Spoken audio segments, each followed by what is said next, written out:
श्री शिवाय नमस्तुभ्यम।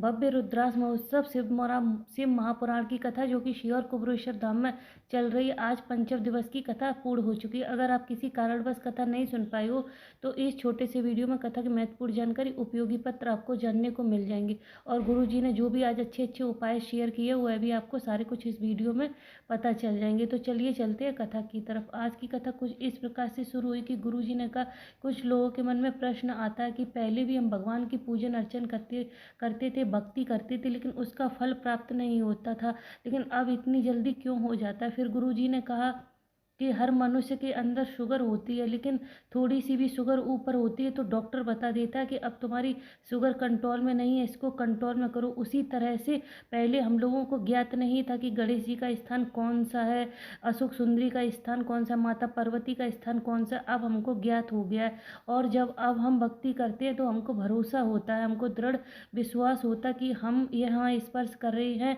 या हम भगवान से प्रार्थना कर रहे हैं तो या कोई भी उपाय कर रहे हैं तो हमको ज्ञात है कि भगवान तक हमारी प्रार्थना पहुँच रही है और वह सुन रहे हैं और उसको पूरा भी अवश्य करेंगे।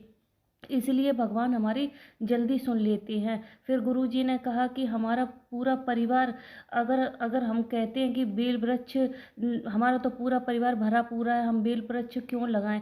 गुरु जी ने कहा ऐसा नहीं होता, अगर हमारा पूरा भरा परिवार है हम बेल वृक्ष का पौधा नहीं लगाएं, ऐसा नहीं है। आपको बेल वृक्ष का पौधा अवश्य लगाना चाहिए, जिससे कि आगे आने वाली पीढ़ी में भी कभी भी आपकी वंश वृद्धि नहीं रुकेगी और आपको शिव जी का और माता पार्वती जी का आशीर्वाद भी मिलता रहेगा, उनका भी आशीर्वाद आपको प्राप्त होता रहेगा। फिर गुरु जी ने कहा ऐसा भी वृक्ष ना लगाए कि इतना छोटा सा लगा दिया, सोचे हमने तो बेल वृक्ष का पौधा लगा दिया कि उसको बकरी या कोई जानवर खा जाए। वृक्ष भी इस तरह से लगाएं कि उसकी पत्तियां भी किसी के काम पे आ जाए। तभी पूजा जी एक पत्र लेकर आई। उन्होंने कहा मेरे बेटे की किडनी खराब हो गई थी और डॉक्टर ने किडनी बदलने को बोल दिया था। हम दिन रात रोते रहते थे, बहुत परेशान थे। फिर किसी ने आपकी कथा के बारे में बताया तो हमने आपकी कथा सुनी और पशुपतिनाथ का व्रत किया, लेकिन फिर भी मेरा बेटा ठीक नहीं हुआ। आपने कहा था भटकना नहीं है, भगवान शिव पर दृढ़ विश्वास रखना है, वह आज नहीं तो कल अवश्य सुनेंगे। हमने भी बाबा पर भरोसा बनाए रखा और बाबा की भक्ति करते रहे। फिर जब 1 महीने के बाद हमने जांच कराई तो मेरे बेटे की किडनी काम करने लगी थी और डॉक्टर ने बोल दिया था कि अब ऑपरेशन की ज़रूरत नहीं है। हम कथा पंडाल में बाबा का धन्यवाद करने आए हैं। फिर गुरुजी ने कहा कि हमको भी एक जिद होनी चाहिए परमात्मा को प्राप्त करने की। अगर हम जिद पकड़ लेते हैं तो भगवान को स्वयं आकर हमें दर्शन देना पड़ता है और हमारे जो भी कष्ट हैं उनका भी निवारण करना पड़ता है और स्वयं शिव आकर हमारे कष्टों को मिटाते हैं। फिर गुरुजी ने आज एक महत्वपूर्ण जानकारी दी है। गुरुजी ने कहा कि भगवान शिव ने एक चक्र तो भगवान विष्णु को दिया था जिसका नाम सुदर्शन है, यह तो हर कोई जानता है, पर भगवान ने अपनी तप साधना से, अपनी शक्ति से एक और चक्र प्रकट किया था जिसको भवरेंद्रु चक्र कहते हैं। और एक माता दुर्गा के पास भी चक्र है जिसका नाम मृत्यु मंजरी चक्र कहा जाता है। फिर गुरुजी ने कहा किसी के अगर डायलिसिस भी चल रहा है,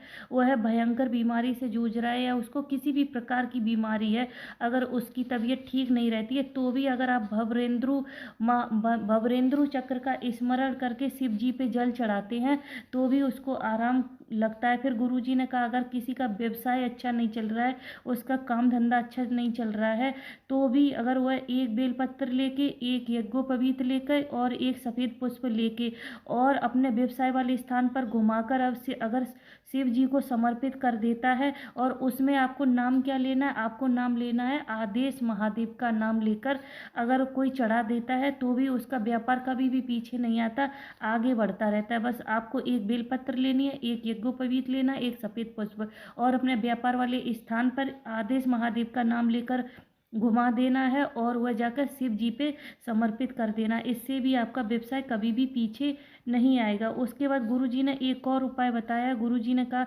अगर किसी को भी बड़ी बीमारी है, उसका डायलिसिस चल रहा है, वह भयंकर बीमारी से जूझ रहा है या उसकी किडनी कुछ भी डॉक्टर ने खराब बता दी है, तो भी वह भवरेंद्रु चक्र का स्मरण करके गणेश भगवान से शुरू करके और जिस तरह से चक्र गोल गोल होता है ऐसे शिव जी पे गोल गोल गोल गोल जल समर्पित करे। उसके बाद थोड़ा सा जल जब उसके पात्र में बचा होगा तो वह शिव जी पे जल समर्पित कर दे। उसके बाद उस जल को थोड़ा सा किसी पात्र में झील कर घर ले आए और उसका रोगी व्यक्ति को अगर 2 बार भी आचमन करा देता है तो भी उसकी किडनी है, किसी भी प्रकार की समस्या है, कोई भी बीमारी से वो ग्रसित है तो उसको बीमारी में आराम मिलना निश्चित है, वह पूर्ण तरह से ठीक हो ही जाता है। बस आपको गोल गोल शिव जी के ऊपर जल चढ़ाना है और बाद में थोड़ा सा बचा हुआ जल शिव जी पे समर्पित कर देना है, उसको घर ले आना है और बीमारी रोगी व्यक्ति को आचमन करा देना है। यह उपाय आपको 2 बार मतलब 2 दिन आपको यह उपाय करना है। इसके लिए भी कोई दिन समय निश्चित नहीं,